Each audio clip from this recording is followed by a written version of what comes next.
Would just please understand there's certain aspects of the case that I'm not going to be able to discuss. I will try to answer a few questions after I get done giving y'all my update. But please understand that some of the details of the case I'm not going to be able to discuss, okay? I'm going to give a brief statement, a brief update. Like I said, I'll answer a few questions. My name is Lieutenant Steve Dorris with the Baytown Police Department. My last name's spelling D-O-R-R-I-S. With me I have Tim Miller from EquiSearch. Him and his team was gracious enough to come out this morning and help us. So, as most of y'all know, we've been working a double homicide out of Baytown for the past few days. We'd sent out an Amber Alert the day of the homicide. We were missing a vehicle. A 16-year-old daughter of one of our victims was missing, as well as the boyfriend of the 16-year-old. As y'all know, the vehicle and the boyfriend was located here in Texas City a few days ago. He is currently in the Galveston County Jail on unrelated charges. We've been out here for a few days, or since yesterday, looking in this area for the 16-year-old. What brought us to this area was the simple fact that the vehicle was here and the boyfriend was located here. We didn't have any specific information that she would be out here. That was just what brought us here. It was the logical place for us to start. We searched extensively yesterday in the area. As most of y'all know, ground, air. We checked the waterways behind the wood line. It got dark on us, so we lost our light ability. We reached out to EquiSearch this morning to see if they could come out and help us. Again, just kind of as a force multiplier, they're able to cover a lot more ground than we can. That way my detectives could work on some other investigative avenues. Unfortunately, I have to tell y'all today at about 12:40, search teams from EquiSearch located a body in the wood line just behind us. Based on some evidence at the scene, we do believe that that body is going to be the 16-year-old Kirsten Fritch that's been missing since the day of our homicide. I have crime scene investigators on scene beginning to process that scene. We'll be working this end of it, the Texas City end of it. We'll be working in conjunction with Texas City Police Department along with the Galveston County District Attorney's Office. Again, based on the evidence that we've uncovered during the course of our investigation, we are going to be seeking murder charges on Jesse Dobbs, hopefully in the near future. Again, he is currently in the Galveston County Jail on the unrelated charges that stem from when he was arrested the other night. Again, it's a tragic ending. We were very hopeful that we were going to be able to find Kirsten alive. Unfortunately, that proved not to be the case. It's tragic for the family and it's tragic for everybody involved. So I just want to say that our hearts, our thoughts, and our prayers go out to Kirsten and her family. As far as the double homicide in Baytown, we are still going to be working on developing that case because the cases are in two different jurisdictions. We're going to be looking at prosecuting them at in those two different jurisdictions. So our murder case in Baytown is going to be prosecuted through the Harris County District Attorney's Office. In that case, we're still developing at this time. So there's not any charges on Jesse Dobbs at this time on that end of it. However, like I mentioned earlier, we are going to be seeking murder charges on Mr. Dobbs through Galveston County on this Texas City homicide. What I would like to say as well, I'd like to extend my gratitude to Mr. Miller and his teams at EquiSearch. They came out this morning and did a phenomenal job and were able to help us start to bring this to a close in a relatively quick fashion. And for that, we're very grateful. That is what I have right now for an update. I will take a few questions from y'all. Lieutenant, does it appear that she may have been shot? I know that you haven't brought the medical examiner, Right. but does it appear that We don't know right now. That we do not know right now. We won't know that until the medical examiner's office gets here and is able to do what they do. any sense as to how long she may have been here? More than a day? Probably more than a day. I would. Again, it's kind of a speculation.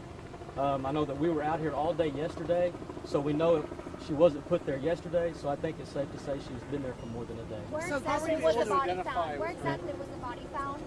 The body was found in the wood line close to the canal that's behind us. One of the areas we searched last night, it was about 100 yards away from that. Was it clothing? How were you able to? I'm not going to get into those small details, but what I can say, like I mentioned earlier, some of the stuff we found at the scene tells us that it's going to be 16-year-old personal fridge. And was it with the dogs here who found the remains? Yes, sir, it was.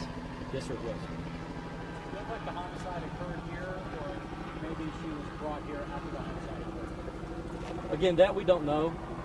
Again, we're still processing that scene out there, so we won't know exactly whether she was brought here or if it occurred here until once we get through processing that scene. So do you think, at this point, do you think that her mother and sister were murdered and she was forcibly abducted? Again, that's one of those things we just don't know at this point. This investigation is obviously going to tie into the investigation in Baytown, and we're hoping to be able to answer some of those questions as the case in Baytown develops. Is he still being uncooperative? Yes, ma'am. We have not. Mr. Dobbs asked for an attorney when we initially went to try to talk to him. And since he's asked for an attorney, we can't approach him to talk to him again. He's going to have to reach out to us if he wants to talk to us. So, did it seem like he was on drugs at the time he was arrested? I don't want to speculate on that, as whether he was on drugs or anything when he was arrested. It wasn't making a lot of sense. That would be pure speculation, so I don't want to speculate on that. Did he appear incoherent at the time, or was it just random? Again, I don't want to speculate. That would be speculation. Any signs of blunt force trauma on a person's body? Again, the details of her injuries, we're not going to know until the medical examiner's office is able to get out here and get the body, recover the body. And then once the autopsy is done, we'll know exactly what occurred with her. In his mugshot, he has a scar on his face or Yes, a wound ma'am. on his face. What do you think that came from? Has he I have talked no to you idea. about I have no idea where that injury might have come from, or whether it was an old injury or something that was recent. I just don't know. I You don't guys know. are still looking for something out there. What is it? Well, obviously, it's a crime scene. So, and we have a deceased person, and so, like with any crime scene, we're going to be scouring the area for any evidence that we can find. Some of that evidence may be obvious things. You know, our homicide in Baytown was a shooting, so obviously we'll be looking for a gun as we try to tie these two cases together.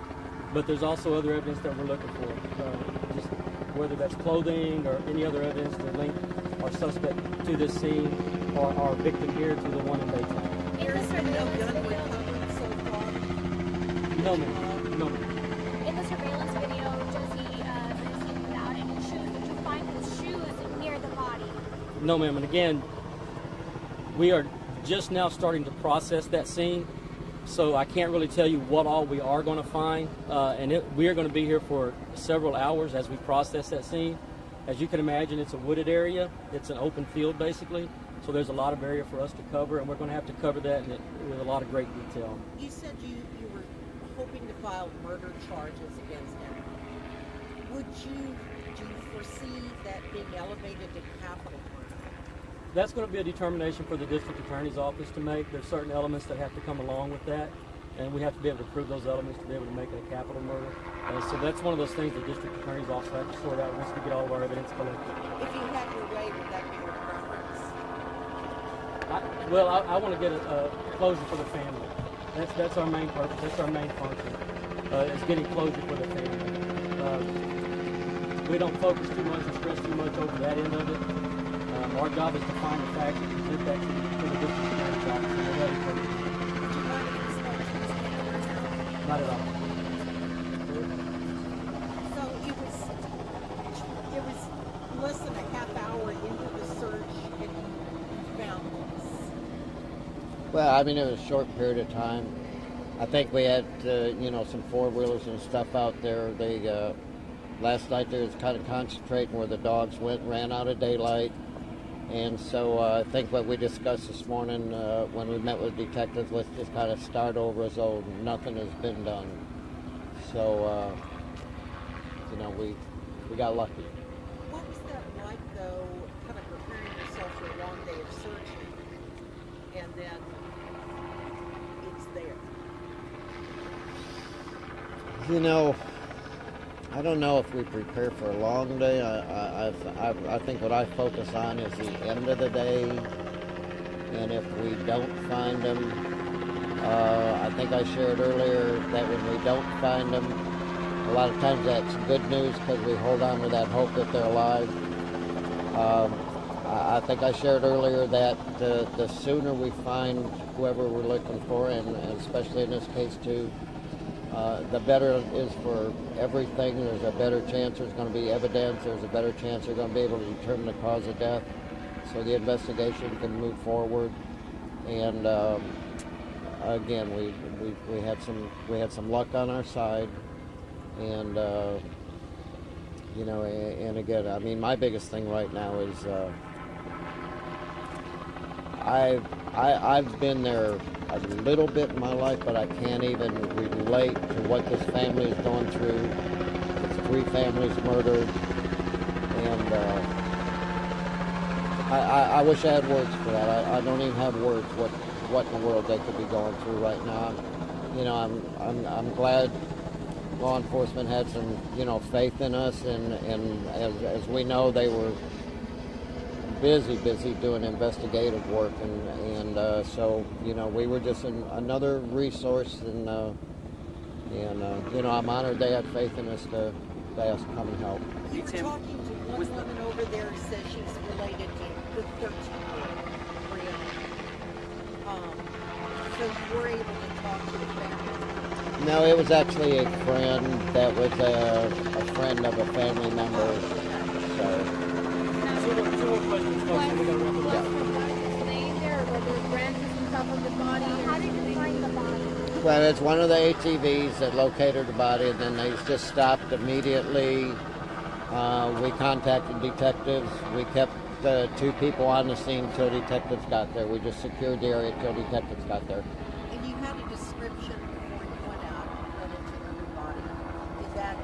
Did the description match what you found? I didn't see her, and again, our people just backed out immediately and called detectives. We weren't going to take a chance on contaminating a crime scene. But there were no branches in top of the body, or something like if someone had to. I didn't see it. I did not go out there myself. So I don't. Okay, folks. Again, I appreciate y'all's patience with us on this deal. I know most of y'all have been out here for a couple of days with us as we try to unravel this stuff. I appreciate y'all's patience with it. I appreciate y'all's patience with me on the phone as y'all called. Again, it's a tragic ending to something. We were hoping that it would have a different turnout, but unfortunately it didn't. So I would ask now is that everybody just kind of keep the family of Kirsten Fritch in your thoughts and your prayers. They have a long road ahead of them as they continue to try to get closure on this case. So thank y'all very much. I appreciate it.